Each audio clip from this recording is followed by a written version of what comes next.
Ladies and gentlemen, I'm a man, and everything that I see that I have associated with being a man,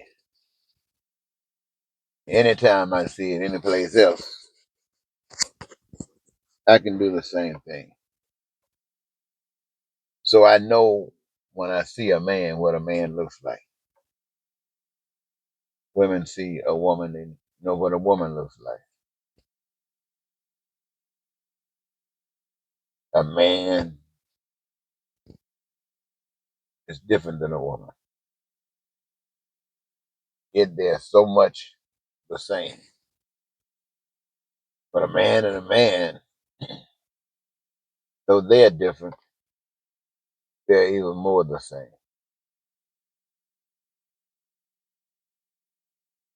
But the power that made me and made another man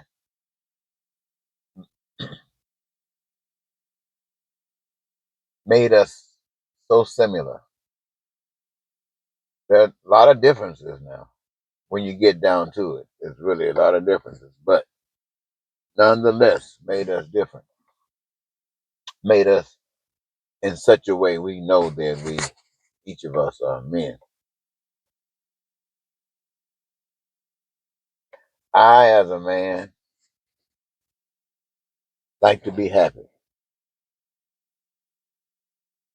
I think most men, in fact, most human beings, I would say, like to be happy. Filled with joy. Yep. That's something I love. Well, I guess I think most men, most human beings would love to experience joy, peace, and prosperity and freedom. Man, that would be wonderful.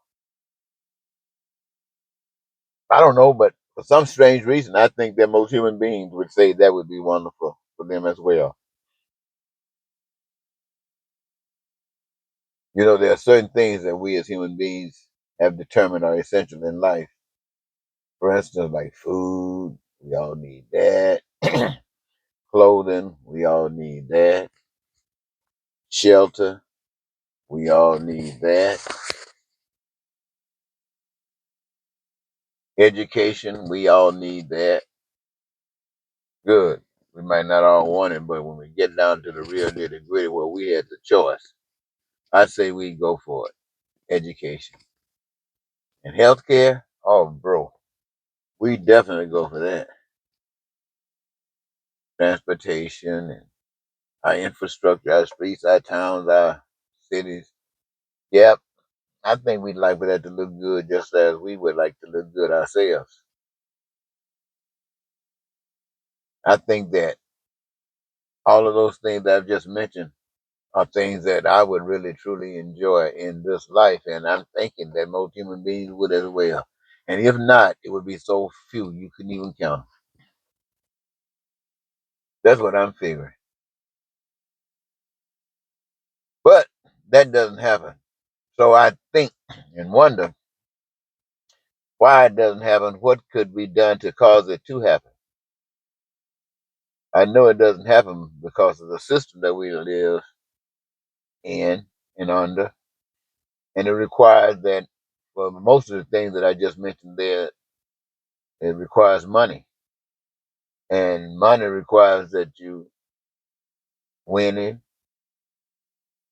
or got a job or somebody paying it to you or you corrupt getting it some other kind of way. But the most wonderful way is to do something for it and get it and then have access to it. That's the system that we live under. But that system has proven as a failure because, as I just mentioned, all of us would like to experience something like that. At least most of us would. And yet, under the system that we live under with the money capitalist stuff, more of us don't experience that, even though all of us would like to. And when we start talking about politics in America, it doesn't matter whether you're a Republican or a Democrat, whether you're conservative or liberal, whether you're white or black. No one has been able to deliver that to us as from a political perspective. And when you think about from a religious, moral perspective, the only one that came even close to that was Dr. Martin Luther King Jr. And we all know what happened to him. They put a bullet through his neck and took him out. So that just to say to any human being that if you want to try morals and God, well, you see what happened to him. So don't think it won't happen to you. And on the other end, with the money, it can't happen, or it hasn't. And so when you think about all of the people want to experience this, you ask the powers that be, could they set the system up? Could they work the system in such a way that all the people could get enough money, each of us, all of us, that we can be able to do all of those things that we just got to mention and doing? And they would say no, because that defeats the purpose of money. The purpose of money is not necessarily just so everybody else could get what they want. Yes, that too. But even more important than that, or the advantage and the benefit of that, is so that some of us can get more. In other words, some of us can be billionaires and some of us can be multi-billionaires. You see, that is a part of it as well. And so it just seems that living in these bodies doing on this earth during these times is just going to always present some problem, because like in one place you might not be able to get education, and another place you can. Another place you can't get health care, and another place you can. It don't even cost you anything. But when you look at it, when you think about myself, when I think about myself, when I associate all human beings with myself, my desires, and how I want them, and how I believe you want yours, and how could that happen? I can only think of a couple of things that's involved.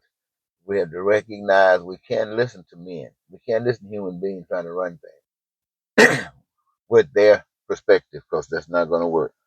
It's not going to work.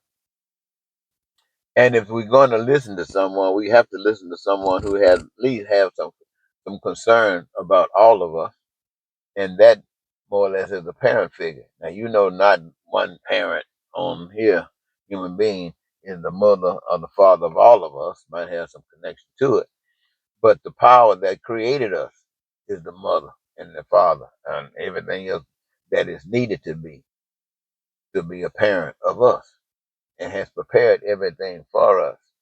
And so, since we are here, not asking to be, but made, when we make a flower pot didn't ask. The flower pot is here because somebody wanted it, desired it, and made it.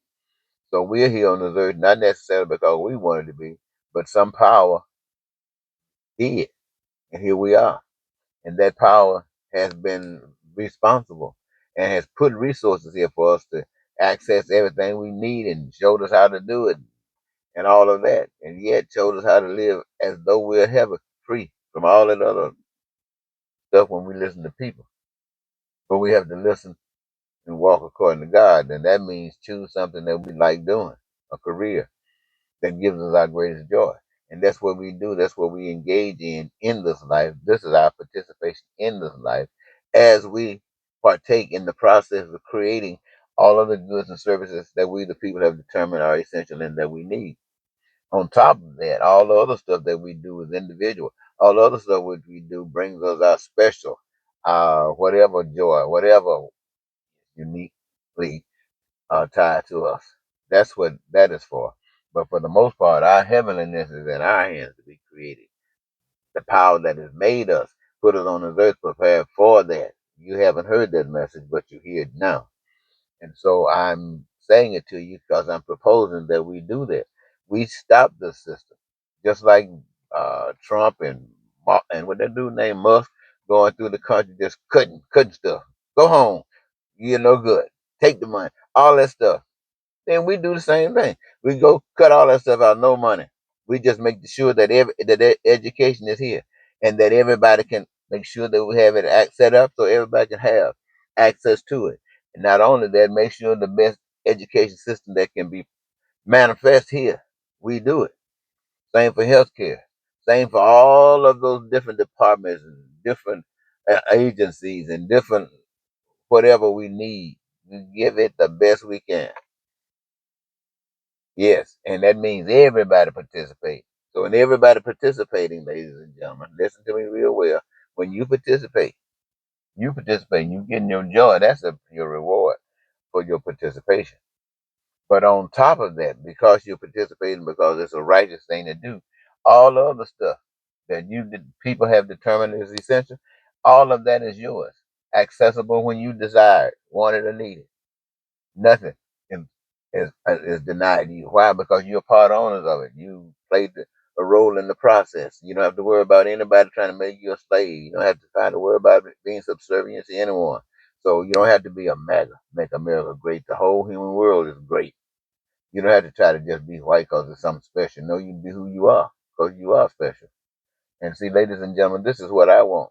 And this is what I want now. And I can't see why it seems as if I'm the only one out here when I know every last one of you want the same thing. But how come I got to be the only one bold enough to stand up and say it? I mean, I'm just a human being just like you. If I'm bold enough to stand up and say it, you are bold enough to stand up and say it. And together, our boldness can cause us to create it, cause us to manifest it. So where is your boldness? You hear mine right now. I'm talking to you. I'm ready. I'm doing it. Join me. All right.